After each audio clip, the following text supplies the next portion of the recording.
2 minutes for your opening.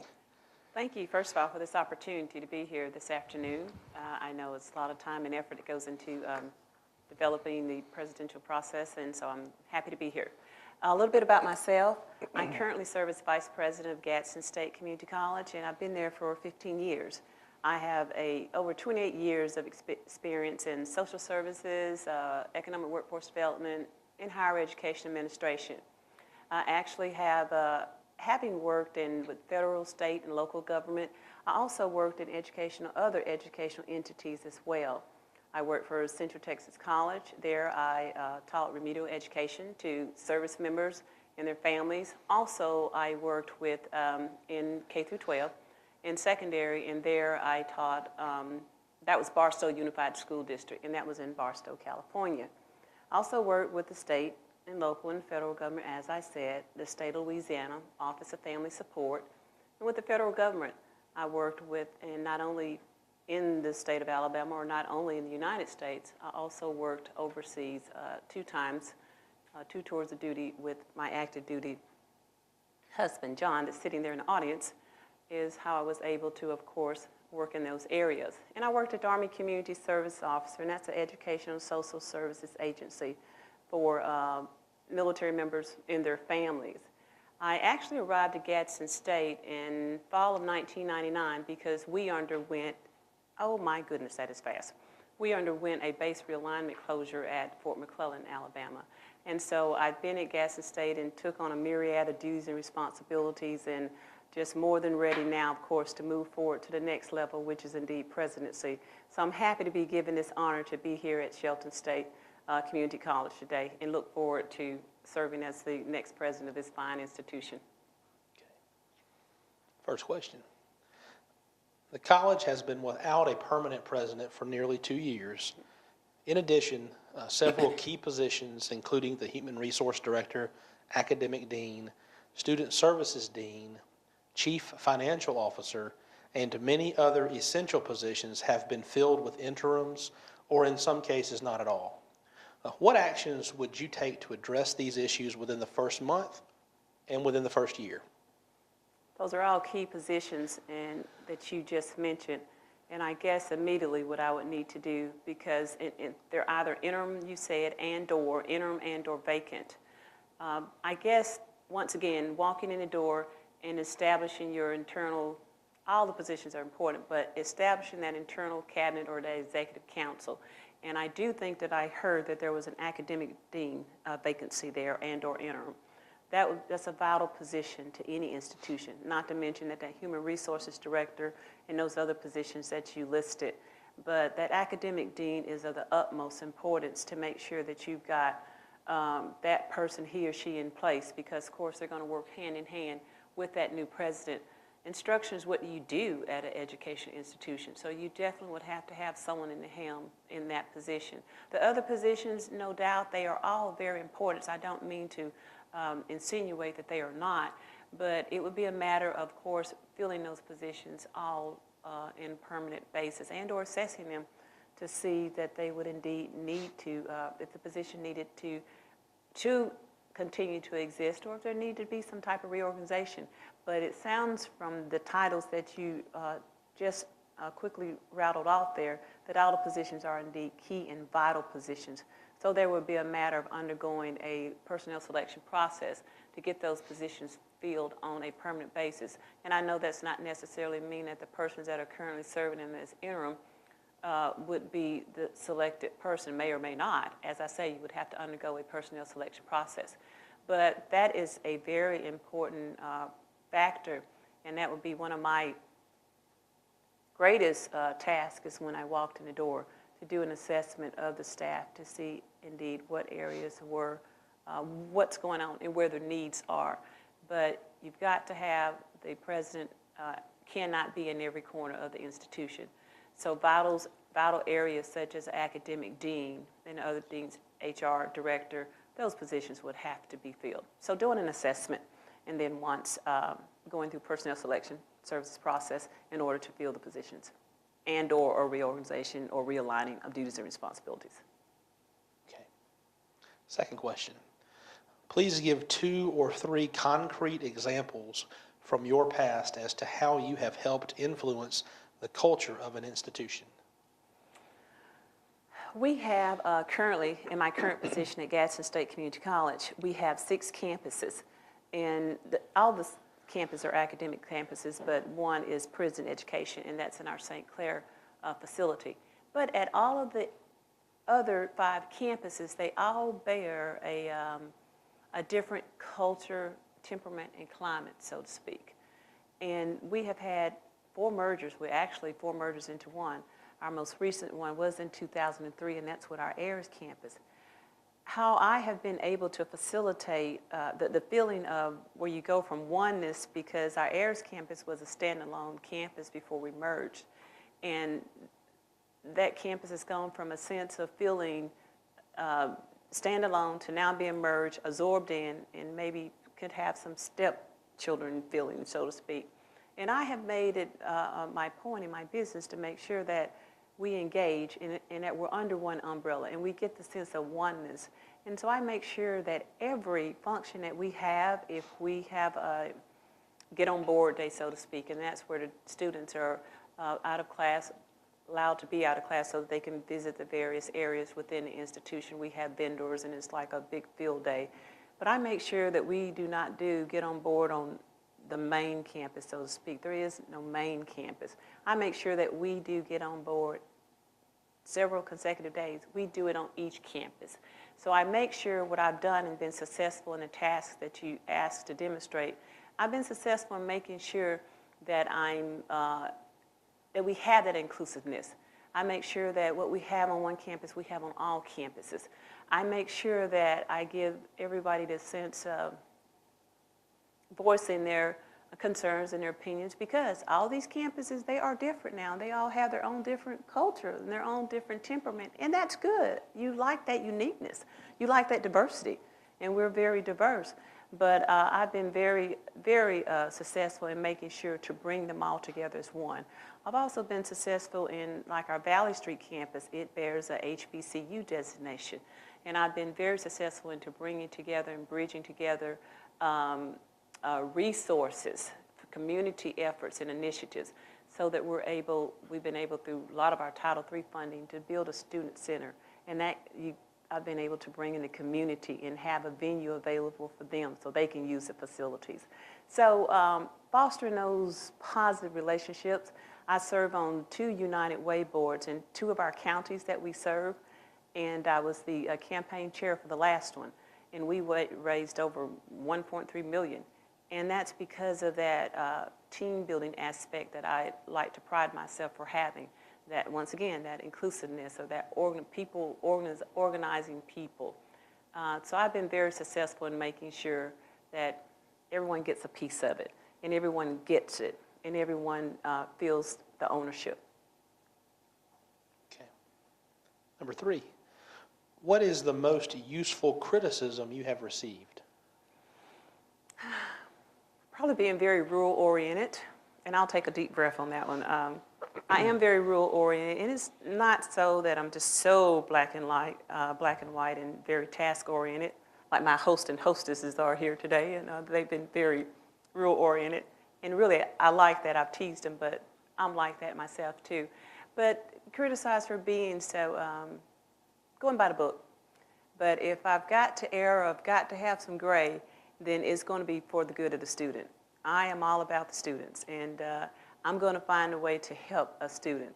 So yes, I've been criticized for being always a type A and moving fast person. I walk fast, I talk fast, I have to pace myself because sometimes I do go too fast. And I had to learn also too from a wise manager and supervisor that I had a long time ago. She explained to me one time, and she said, Valerie, everybody's not going to be an A worker like yourself, that you're going to have some D, C's, and you probably even have some F workers, but what your role is and what your goal is and your objective is as a supervisor is you find that one thing that that person can do and is good at doing. And I've always taken that to heart, and I've always remembered that. So I have to pull myself back and rein myself in sometime and know that everybody isn't on number 10 and moving at number 10's pace like myself. So I have very high goals and very high expectations and very high standards. And I have to just always make sure that I have to meet people where they're at their level, and I have to respect that and learn from others, and to be, a good listener, and just to make sure that everybody's not me, and I just have to remember that sometime and not be so black and white and task-oriented. Okay. Number 4, Tuscaloosa is home to the University of Alabama, Alabama's flagship university, and to Stillman College, an internationally known HBCU. How do you see Shelton State's role in higher education vis-a-vis these institutions? Well, once again, I see those other institutions that you just mentioned, Stillman and UA, I see them as resources. I see partnerships. I see us collaborating on many efforts. I see the diversity there, embracing the HBCU designation that we have at our Fred campus, but also Stillman and the HBCU. I see partnership. I see streamlined, seamless transition. There's no reason why we should not be in the K through 12 system. There's no reason why we should not be in secondary. There's no reason why we should not be sitting there at the table with them and having a conversation. I'm excited about times of what's going on now because our chancellor, Dr. Mark Heinrich, along with Dr. Tommy Bice, our state superintendent, are finally, having that conversation of what it means to partner and what it means to have that seamless transition, that seamless progression for our students. And so whether we're meeting students in K-12 and we're dealing with the high retention rate that we currently have in the state of Alabama, and we're dealing with the remediating issues, the high remediation issues that we're having in the state of Alabama and here at Shelton and all of our Alabama Community College System schools, it would behoove us to make sure that we're having a relationship with those institutions that you just named. All our students, they're not, they just don't fit one mold anymore. They never did, but that's how we try to make them fit, just one cookie cutter, one size fits all, and that's not true anymore.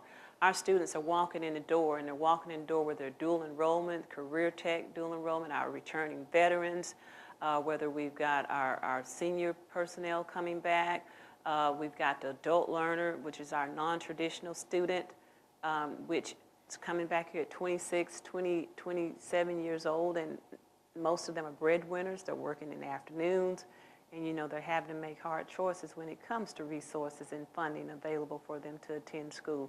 So we can't, with this diverse population that we're serving, we can't just not sit and say that one size fits all. So when we've got Stillman, we've got the University of Alabama, and we've got Shelton State right here, and along with our Workforce Development Center, it's for us to do an assessment. And I talked about Terry O'Banion's model when he was talking about how to make the opportunity available for the student, the accessibility for that student to walk in that door. And then for us here at Shelton State to sit down and to do an assessment to see where that student actually fits, where he or she wants to fit, and do an assessment of their career goals and objectives. And if they want to go into the workforce, then we have training opportunities to meet those skill sets. Or if they want to go into a transfer program onto the University of Alabama, Stillman, then that's what we have, monies and avenues in place for them to operate in those venues. But we've just got to make sure that we're providing resources. So when I hear those three together, that makes me think of an equation which equals success for our student. But I see them definitely as partners and not in a competitive nature at all. Transfers, that's our bread and butter, gen ed courses and transfer programs. So it's a win-win for us. Okay. Number 5. West Alabama's public K-12 schools have a reputation for not preparing their graduates for college-level work. Do you see a role for Shelton State in positively impacting K-12 outcomes? And if so, what role do you see Shelton State playing? I'm going to go back a little bit and sound redundant because I'm going to use part of the same answer. And yes, I see Shelton State playing a big role. And we can do the finger point. We can do the finger point about secondary schools not giving our kids the skill sets that they need when they walk in the door, because they're walking in the door and they're spending 2 semesters on remediation. And yes, that's not a good thing, because not only is it taking away 70% of our students are on some type of financial assistance, most of it being Pell. And so when they walk in and they have to spend 2 semesters on remediation, then that's already dipping into their Pell Grant eligibility, their Pell Grant time of the 600% lifetime award. So no, they do not need to spend 2 semesters on remedial education. So, but we do the finger point. We've done the finger point about K through 12 not training the students up and having them ready to actually operate academically once they enter into post-secondary, and then post-secondary points the finger back, and we point the finger back. We can do that all day long, but what we need to do, as I say, is identify that we have a problem, which we do, and so we need to have a conversation for the outcome of the student. If we can always focus in our mind and make our final objective, our only objective, our goal, the outcome for what's best for the good of the student, if we can all embrace that concept, then I know that we're going to find a way to make this work. Yes, Shelton State definitely has a role in the K through 12 students, because once again, we've got the dual enrollment, we've got the career tech, we're getting them in our trio programs that throughout the state, where we're actually getting them in middle schools and in high school, and then once again, the seamless transition. Once we get them in here, then we're able to train them, and to train them whether that's for the workforce or whether that's for transfer on into 4-year institutions. And we have the availability, like I said, and we're here to do the one-on-one career assessment, the one-on-one counseling and advising, because I know everyone's objective at Shelton State is indeed successful completion, which is the third part of Terry O'Banion's model, is completion and successful completion. And I know there's been talk and discussion of how do you define a completer, because is it that person that's coming to obtain the long short certificate like in welding to go on to the business and industry to make the $12 an hour job because they are the breadwinner for their family? Or is it the person, of course, that obtains the AS degree, and then of course transfer on to a 4-year institution? So it becomes, yes, we should be in the schools, and yes, we have a role here at Shelton State, no doubt. More of what we're doing, Shelton State's already doing a great job. I mean, you've got great faculty and employees that you can tell, there's no doubt about it, they embrace the student learning process. There's no doubt about that. I know that it's more than a job for the people here at Shelton State. That has come through to me very loud and clear.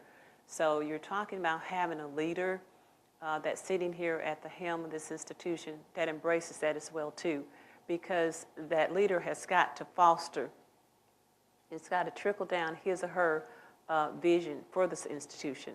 And you've got to know that they value the relationships and the collaboration.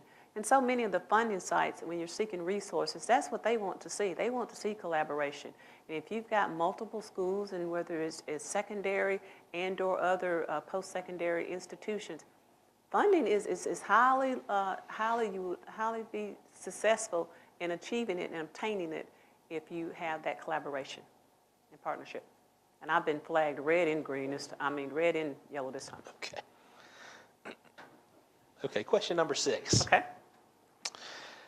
In your opinion, what roles should school faculty and administrators play in the design, implementation, evaluation, and assessment process at the college? And would this require a department dedicated to these topics or a more group or team approach? I think that all the entities that you listed, all the stakeholders, is what I would refer to them as, would play a great part. will play a great part in any decision-making process here in the institution. I think we would have to determine whether it would depend on the personality, the climate, and how we would go about doing it, and or the history that has occurred here, whether it would be a group or a division committee assigned appointment. I think I would have to have more history and the nature, knowing the nature and the temperament of the institution before I could determine that. If it were indeed going to be a group, then I would see it in the way of the inclusiveness. But I would think I would definitely agree that all divisions would need to be represented and to have input. It wouldn't be a top-down, hand-down decision, no doubt. And I think that it would be more group-oriented based upon what I do know, at least here at Shelton State, in the QEP that they have embraced. And that was dealing with organizational excellence, and that was based on, as I said earlier, on the Baldrige model, like in 2010, I think, was nationally awarded. And so they're accustomed to excellence. They're accustomed to obtaining training and professional development. And I think from my understanding of the QEP and how they broke it down, that they actually took areas of concern, various committees, so to speak, and improved on them, assessed them, and then rendered, outcomes and so forth, and strive to how that they would, and identified how they would reach them. So I think they may be more group-oriented, and just with my saying that, just upon the information that I have, once again, I'd have to assess the temperament of the institution and the stakeholders to see the personalities, because, you want to make sure that you're not overpowering them. If it was indeed a group, you want to make sure everybody it is all-inclusive, and everybody does have a say and feel like they have a sense of involvement. So I would have to look at some of the dominant personalities. Sometimes when you're doing a group setting and you've got some dominant personalities, they can take over, and maybe the other persons with the less dominant personality aren't allowed to, not by design, but just aren't allowed to provide feedback or comfortable with providing feedback. So once again, I think I would assess the temperament of the institution. But to answer the question about everyone being involved in the decision-making process, oh yes, sure, absolutely. They should be allowed to be involved. It's their institution. So many of them are subject matter experts, as I refer to them as, and I would welcome their responses and welcome their input, and would definitely need to rely upon it in many instances. Number 7, with the added emphasis on workforce training within the community college system, an influx of non-traditional students can be expected. What role do you see distance education, evening courses, and flexible scheduling playing in those students' educational process? I see distance learning as playing a great role, but I also see delivery of services changing, because our population is changing. I see just a wide delivery, a diverse delivery of services, and how we train our workforce. Most of the students, like you said, a lot of our students, at least gearing toward the workforce development training area, are non-traditional students, which, as I mentioned earlier, are indeed employed and head of households. I see distance learning in some of our technical programs. I know that we're able to do that with some of the simulations and so forth, and so it is an avenue that is available to us. But I do see it growing, because it is a matter of convenience, and for some students, as I say, that you're able to take distance ed courses while you're indeed doing other things at home, just for the convenience. I also see other instruction, such as flipped classrooms, and I also see like MOOC learning, massive opportunities, online opportunities available. I just see our delivery of services having to be diverse. I think if we're just going to, I think that we cannot just have traditional style instructional lecture type classes anymore. Surely we can't reduce those. I mean, we can't eliminate those. I surely wouldn't want to. I think that's the beauty of diversification, and I think that's what we're going to have to do. With our workforce development training that population as I said, for our high demand needs. That's everything from not only when you think workforce development, then you immediately think a lot of our training in our technical areas, of course. Health education falls under that, and we're talking about our nursing programs and our CLTs and all those areas also fall under that umbrella as well too. So I think that online will become, has to increase, and it just has to be part of that diversified packet that we talk about in our delivery of services. I think even our our course offerings, we're going to have to, in the future to come, we're going to have to look at more of those, the occupations, the program of studies that have served us well in the past, but we may need to look at the viability of them as well too when we're looking at the delivery of services. I think those are conversations once we get that strong instructional dean in place, that academic dean. Currently someone's interim. I don't know if you said vacant or interim, but that's going to be a conversation to be had and when we're talking about expanding delivery of services in education. Okay. Number 8, many people believe that we learn more from our failures than from our successes. Give us an example of one of your failures. Who was responsible for it, and what did you learn from that experience?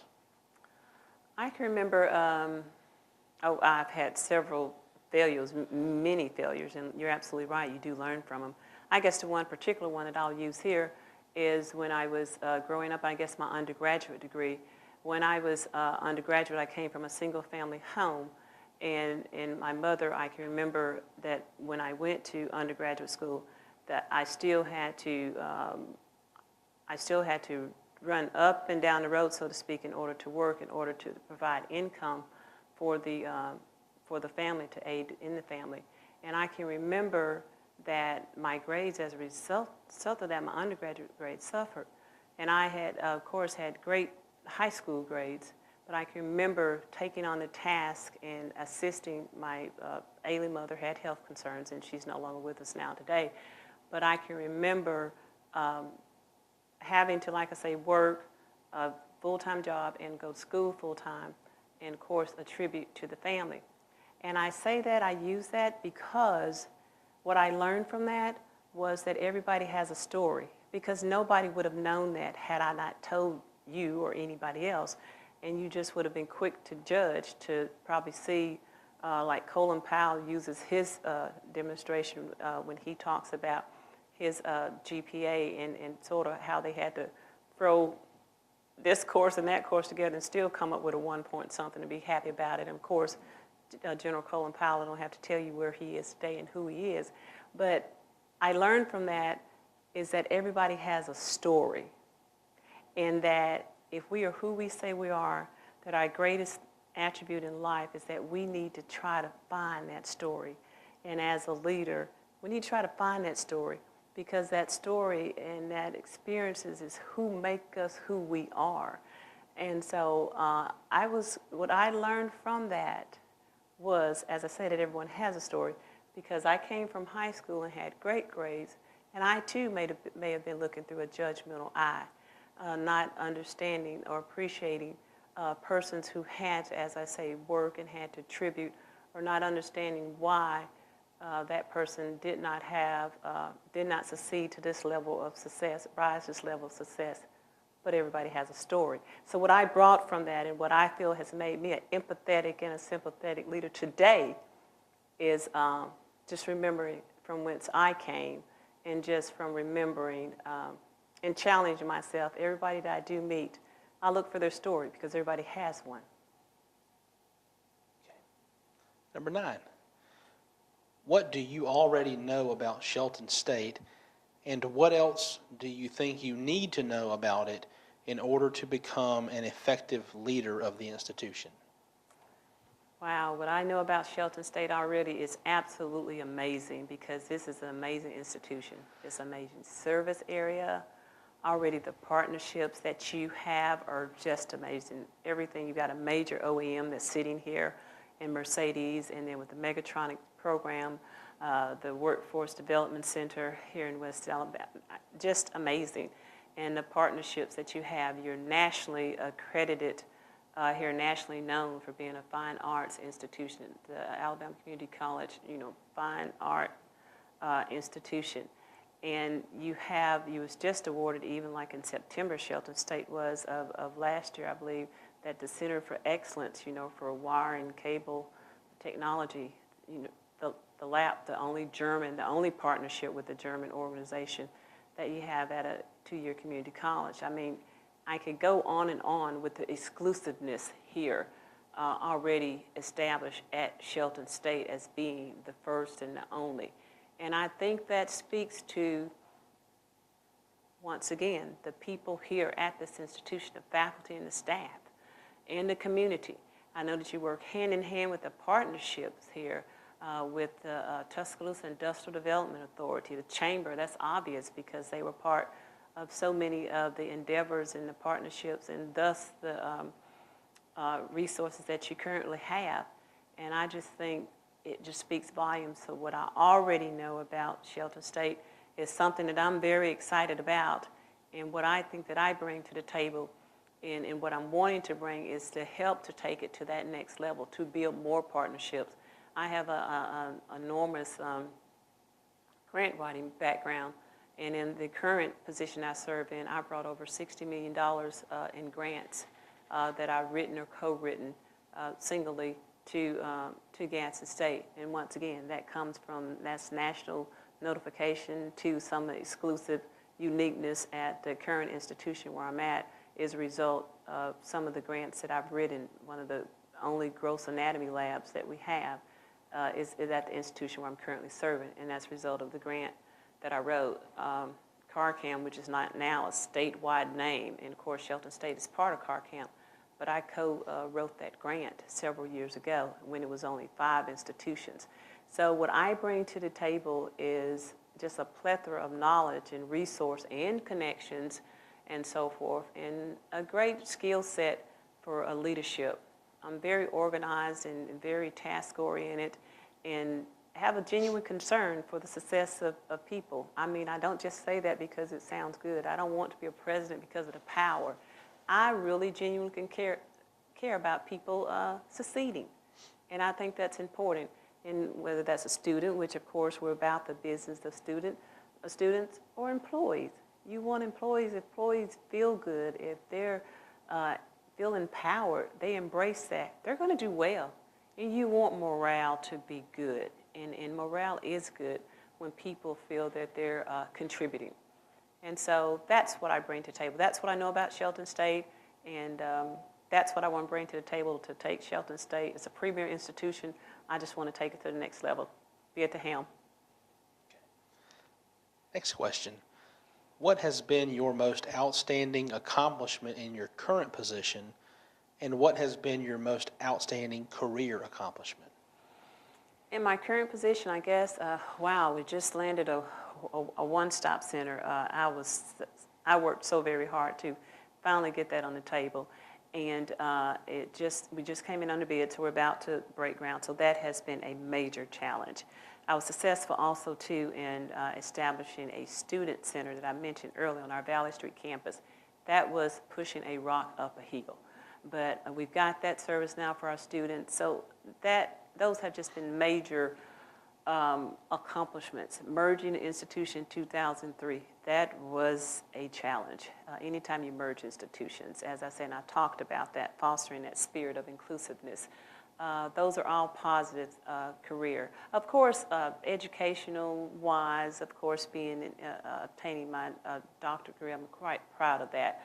Worked very hard, just like most of our adult learners do, as far as working full-time and then obtaining an education. That's always, to me, my hat's off to adult learners that do that, because been there and done that, and raising a family and working a high-paced professional job.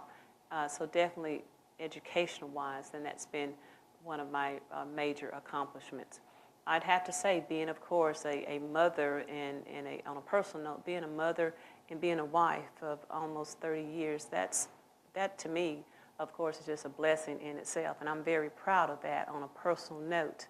But I think overall, as a leader, I'm proud of the accomplishments that I have made as a leader in my current capacity as vice president.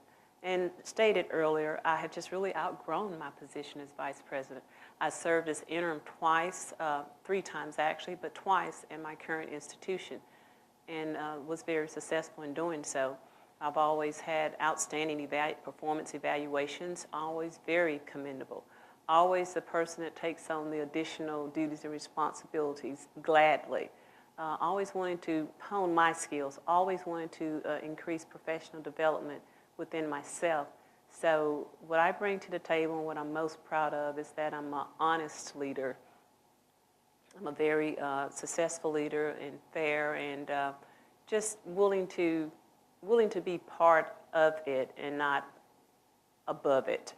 So I think that's important as a leader, to be able to make sure that you're able to be inclusive and let people know that you are approachable and receptive. So those are some of my attributes that I'm most proud of. What about the Shelton State presidency? Is it attractive enough to lure you from your current position? I'll have to steal a little bit of what I've just said, because first of all, because Shelton State is just a premier institution, and all the wonderful things that are going on here in West Alabama, no doubt. I want to be a part of that, and obviously several other candidates do as well too.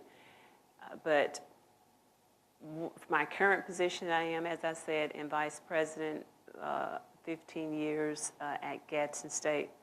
I have just outgrown the position. I have outgrown it, and that's a good thing.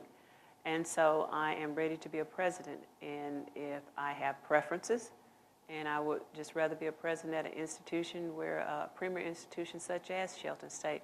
So that's the attractiveness to me.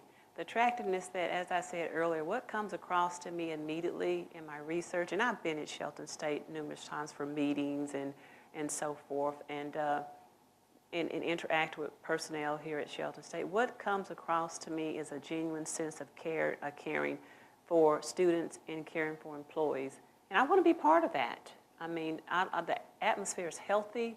You know, you feel it, and you can tell that they just go above and beyond. Not to say it over and over again, but I know that it is more than just a job for the people here at Shelton State. And when we was touring earlier and speaking with President Davis just in passing, and I hope it's not inappropriate to embarrass her in any way, but you know, she said just that as well too. She talked about the caring spirit. She talked about the dedication of the employees here, and that came across. If she had a second to say something, then that's what she conveyed. And so that just confirmed what I already knew and what I'm saying. So yes, I want to be a part of Shelton State because it's a good place to be. Okay. And our last question. Please discuss your approach to management of a community college's fiscal resources. Fiscal resources are indeed important, no doubt. And of course, we have an annual operating budget. In Shelton State is, of course, several $1 million. And of course, I know that the O&M operation management amount that comes from the state funding is a little past 16, almost $17 million.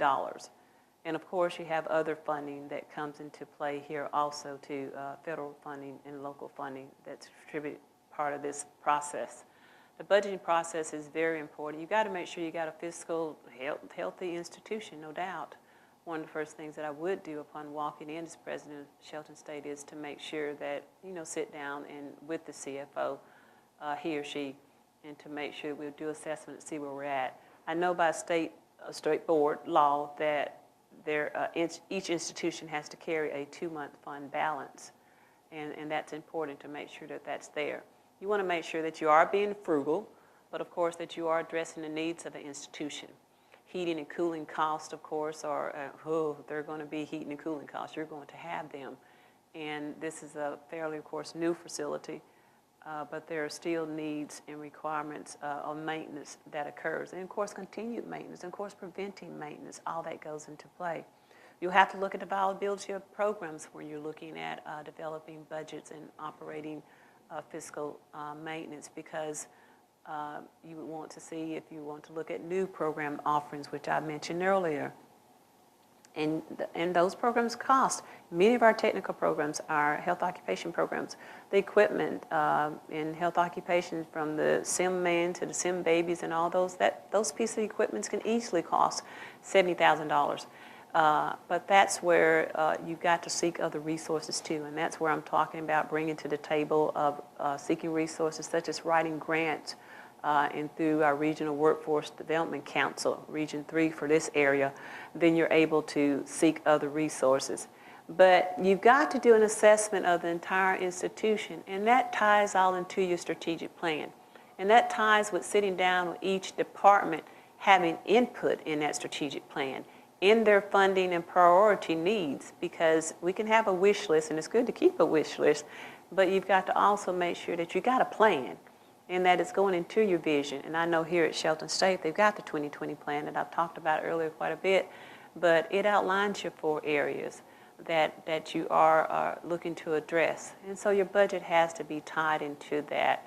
And you'll have to look at some funding. There are a lot of budget cuts that have occurred in our state, and not to say that they will not in the future become, funding will become less. I know each year going through the legislative process, I know that's a challenge, and I know our lobbying efforts are always, afoot. But still, again, I know that still not all of our needs are met. And I know if you ask anybody at any educational institution what is their #1 problem, they're probably going to say funding mixed up in there somewhere, because we can never have enough money. And of course, community colleges, they do it best, because we're going to find a way to serve those students. And whether that's the reorganizing of duties and responsibilities or taking on additional responsibilities, we're going to find a way to do it. And we sort of sell ourselves short sometimes, because we do just stack on additional duties and responsibilities when an initiative comes down, or a pilot program without the funding. You just find a way to do it. But as the president, you've got to be a good, sound steward of the money, so to speak. And you've got to make sure that you're doing assessment, and got to make sure that you're delivering services. You've just got to make sure you're doing the whole package as a fiscal agent. That's all the questions? Oh, that's all the questions. You have up to 2 minutes for a closing statement. Again, I'd like to thank you for this opportunity, and I'd like to thank you for this opportunity for being here this afternoon. And on the top of the list, we'll make sure we will put the repair of the fire alarm on the first 30, 60, 90 days, that question. And I know that Shelton State is a caring institution. I say that, of course, in all seriousness, because they really are. And that's just what I have felt as I walked in. Not to repeat myself, but coming in the door, I come with over 28 years of experience in, as I said, education, social services, and economic workforce development. And I'm really just looking forward to being part of this great team, just given an opportunity to serve here at this fine institution, because I have a lot to offer, I have a lot to bring to the table. And then when you marry that with the wonderful skill sets that are already sitting here at this institution, I just see nothing but positive results as an outcome. So again, I thank you for the opportunity. I thank you for being here this afternoon. Thank you very much.